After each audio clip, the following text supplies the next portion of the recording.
Main title designer Kyle Cooper has been credited as the man who single-handedly revitalized the main title sequence as an art form. His 1995 title sequence for Seven was hailed by New York Times Magazine as one of the most important design innovations of the 1990s. Cooper's body of work includes over 100 film title sequences. Among the most memorable ones are Dawn of the Dead, the Spider-Man movies, and Superman Returns.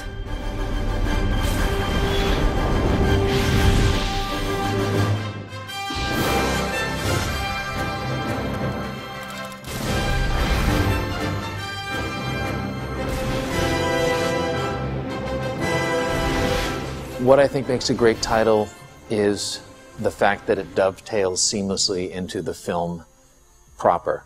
A great title sequence sets an expectation. You're in the theater and you see this sequence and you forget about everything else and you don't want to be anywhere else but right here at this moment, and it gets you excited.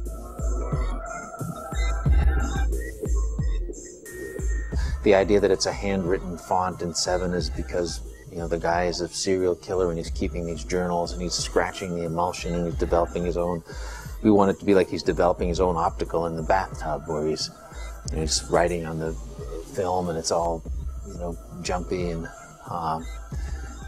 if you can help use the type to add to the overall tone or the overall impression that you're trying to set, it's just another tool that, you know, it shouldn't be an afterthought, but it should be integrated. I try to make the typography in service of the story that we're trying to tell. Trying to come up with a clever pun and make the type do what it says.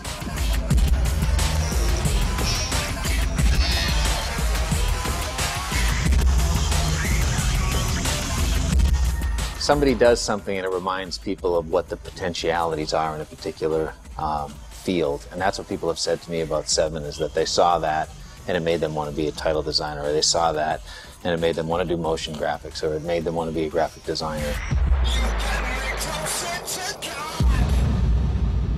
I don't want to be going to meetings and saying, well, you know, did Seven, you know, it's like, it's a decade ago, you know, it's like, I want to do something else or see someone else do something else.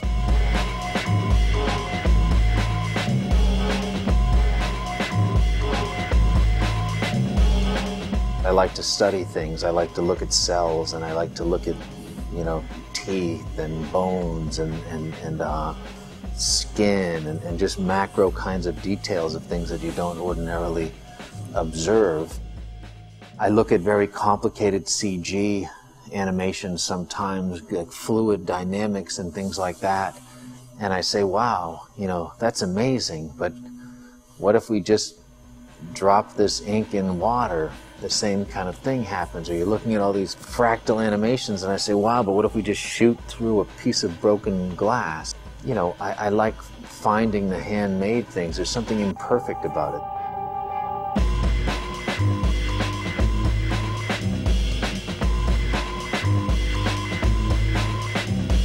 It's difficult to make real hair on King Kong and map out all the shots in a kind of intuitive, interactive, kind of listen to the work way. I like, you know, editing and shooting and spilling and finding and burning and seeing what fire does.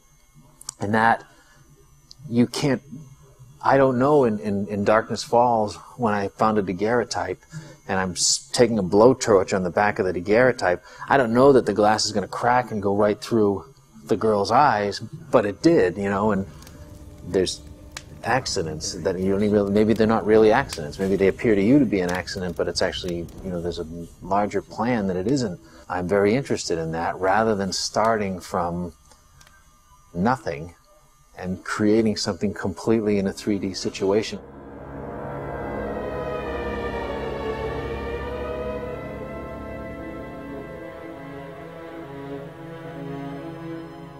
I'm not like some old-fashioned guy that's saying, you know, only shoot on film and don't do anything digitally. I'm simply saying that I enjoy looking at stuff that's already there, and I'm very happy to take a live action shoot of a plant and create a sky entirely digitally and put the two things together. It's just another arrow in your quiver.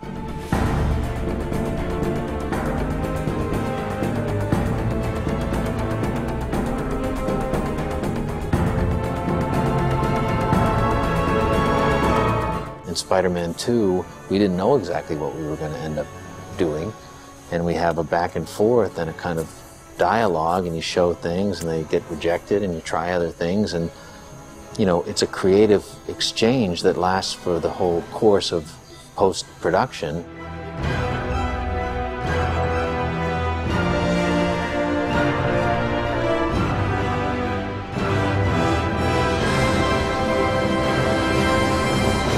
I've wasted money trying to do something in a live action situation when I should have just done a composite. You know, it's like shoot the guy against green screen, go out and shoot the plate. You don't try to get the real guy. I mean, yeah, it facilitates, it's much more economical because you can put a building in where there was no building, and you can take out a building and you can do that stuff, and it's much more, you have all these assets that are much more malleable